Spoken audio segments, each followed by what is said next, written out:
Game started. Powder Man. Ooh, 1442. Let's see. I played e4, knight f3, so let's try d4. Always good to have a solid opening to play against a stronger player. So I tried knight f3 recently in an over-the-board game, and I got destroyed. I played the unusual move bishop g5, and there's a trap here, which maybe I'll show in the postmortem if the game makes it that far. Yeah, he kicks the bishop.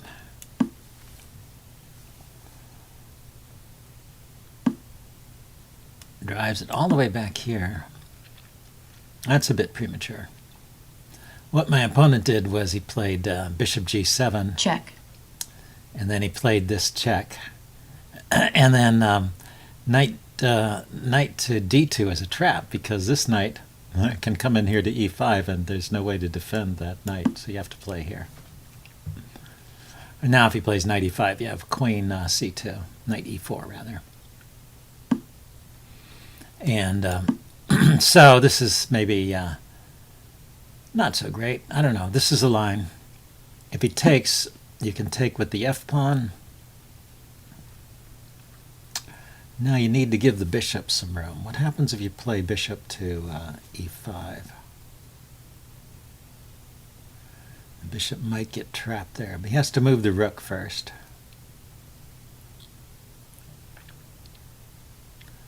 Still, why not? Why not play bishop e5? You can move the h-pawn to give the bishop a flight square here. You can just castle. That's funny. Yeah, I said, well, the rook has to move, and that would destroy his castling privileges, but he can just castle. Okay, but I can castle queenside, so why don't I launch the h-pawn forward, try and mess up his kingside pawns.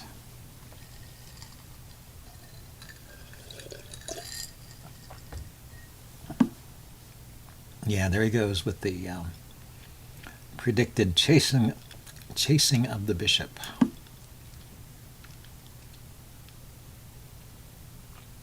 Now we could take on h4 if he wanted to, but it does open up a line to his king.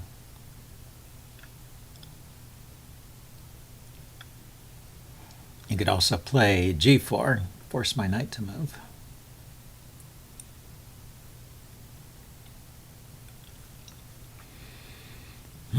Interesting position here. So I haven't managed to develop my light-squared bishop. Yeah. Then the other game I got in the move e3, but I lost a piece on d2, so it didn't do me that much good.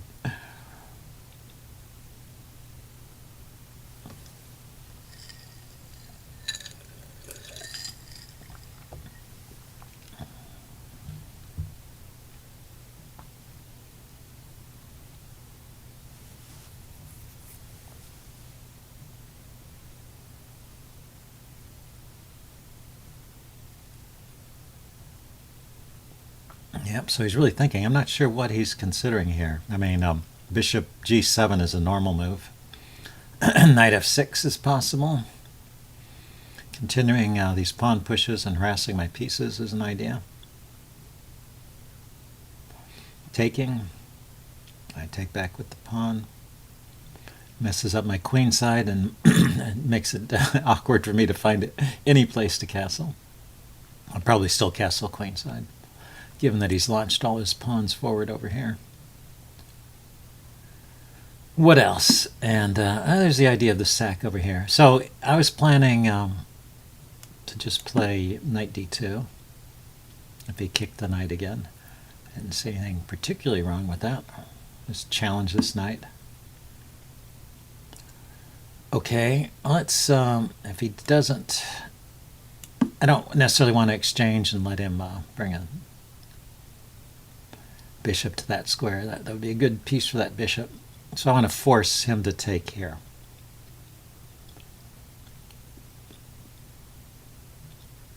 And then I have a piece that can cover the e4 square. One of these knights will be left to cover the e4 square.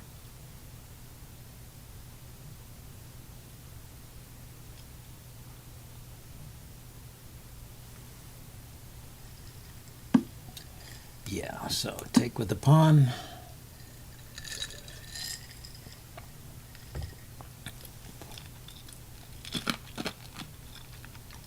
Oh, I guess he could he could take the knight and then put the bishop on e4 anyway. Can't really stop that plan. So knight takes, queen takes, bishop e4, maybe just f3.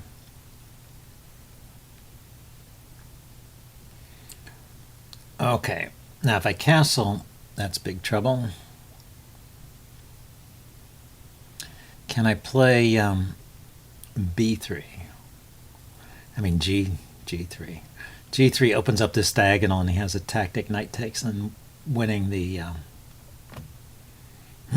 winning my my rook. But he has to move his queen first.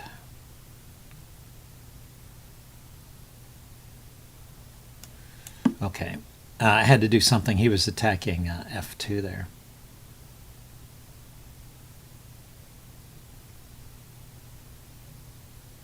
So I was thinking g3 and then f3 to block the diagonal and harass this knight.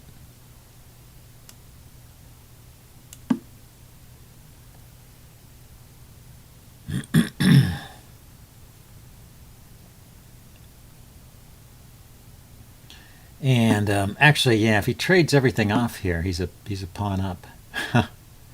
Maybe more. He might win another pawn here. Check. Yeah, he wins another pawn here. So what's a good thing to do? I take back, bishop takes, rook moves. Or I could move the rook first and let him take. But he might push instead of taking. So rook g1 and pawn to f2 would be embarrassing because the rook has nowhere to go. So I believe taking is forced, and then he takes, and then rook g1. So what do we have here? His knight is not yet developed, and his rooks are not developed, and he's 2 pawns up.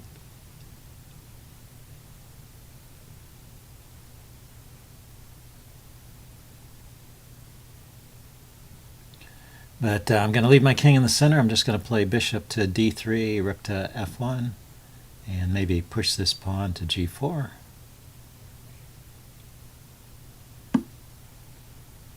Knight's not going, and there I guess is a good square for it. Knight on f6. Still, what? I want to get my bishop off the back rank.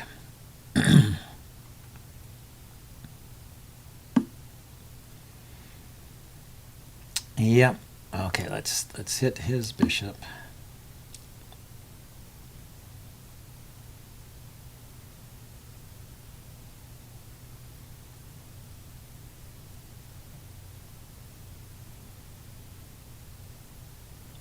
So knight to g4, attacking my bishop. I take his bishop, he takes mine. Check. Oh, knight there with the check. Is that good? I thought just trading was better. This doesn't force me to trade anything. He's hitting the pawn on c3. He's hitting these dark squares. But if I just go here with my king attacking his bishop, where does he go?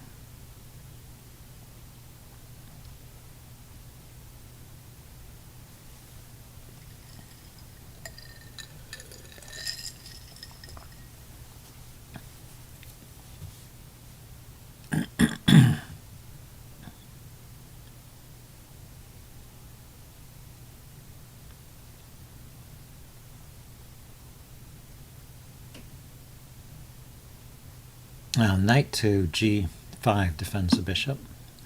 Might be a simple way to play. Here I can just take this guy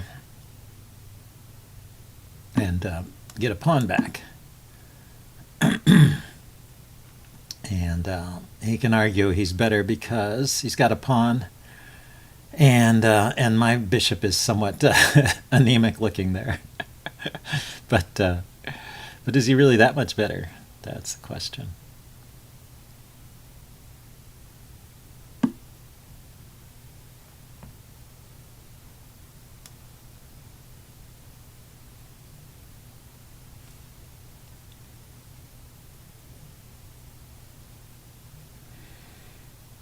Let's see, is there a target I can find here in this position? I mean, I can move this rook away with check after he takes back, but then I have to do something about the c-pawn, which is hanging. Well, maybe I have to give that pawn up. Okay, if I take his rook, he probably takes back with the rook, and then I can push ahead with g4 at least and liberate my bishop.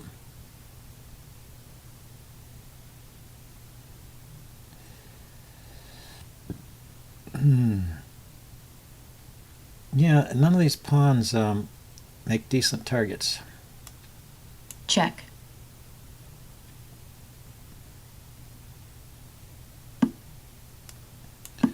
But after this, I can at least play bishop to f4, hitting the h6 pawn. He can attack my king with the check. I can drop back to Check. e3.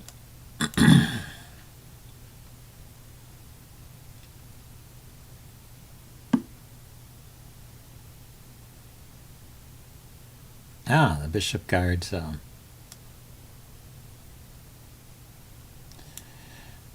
the h1 square, so I can't double up on this pawn. Okay, so I push the pawn, he takes, I take with check.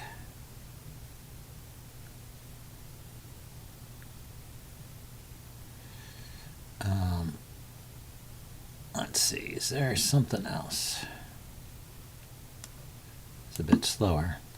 Rook to g3 to h3, also doubling up on that pawn. If I can force him to defend his pieces, his bits, defend his pawns and stuff, that helps me.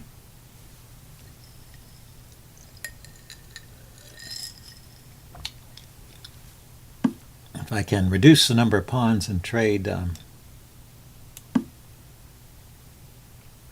rooks, then I might be able to hold a draw with the opposite colored bishops.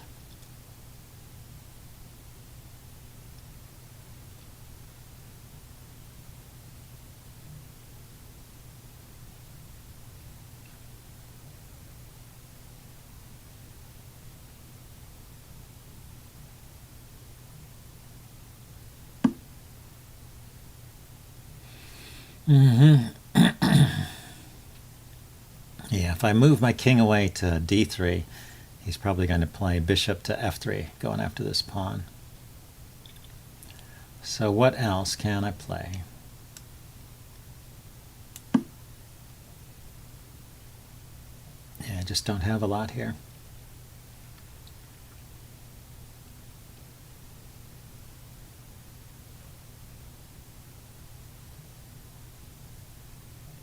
But maybe I just hold my ground, and it's he's got the extra pawns. He's the one who has to try to win, right?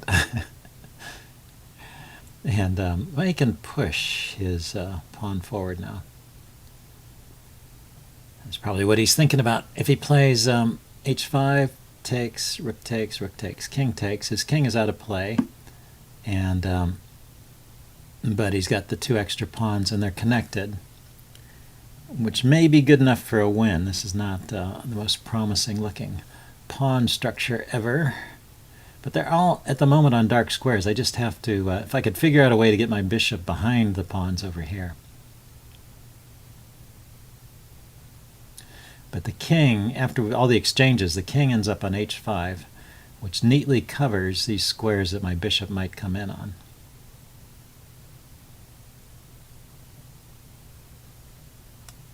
Check. Still, it's my best try, probably.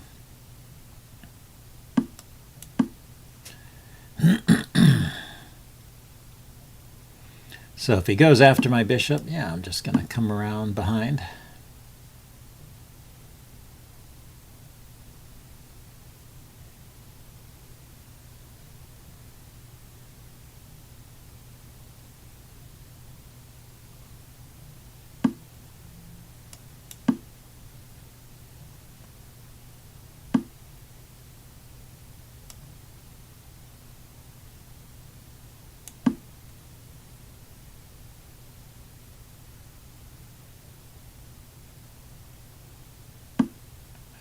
He defends it. Interesting. Okay, let's go after those other pawns. I was expecting him to push his pawn Check. there. Have to drop back. He can keep pushing.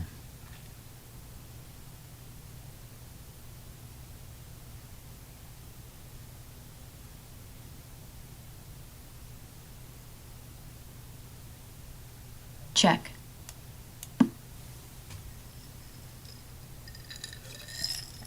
There was no point in going to e2 because he can just check me away from that square. I might as well go all the way to e1 and try and grab some of these pawns.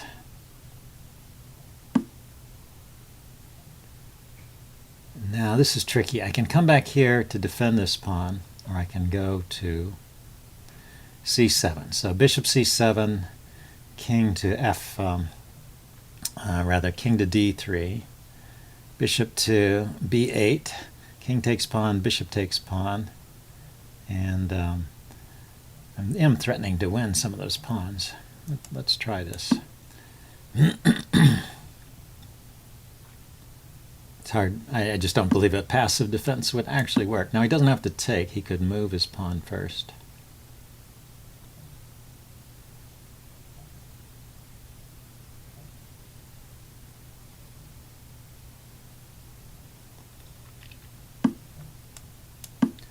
I just have to keep threatening pawns. Eventually I will get at least one pawn here.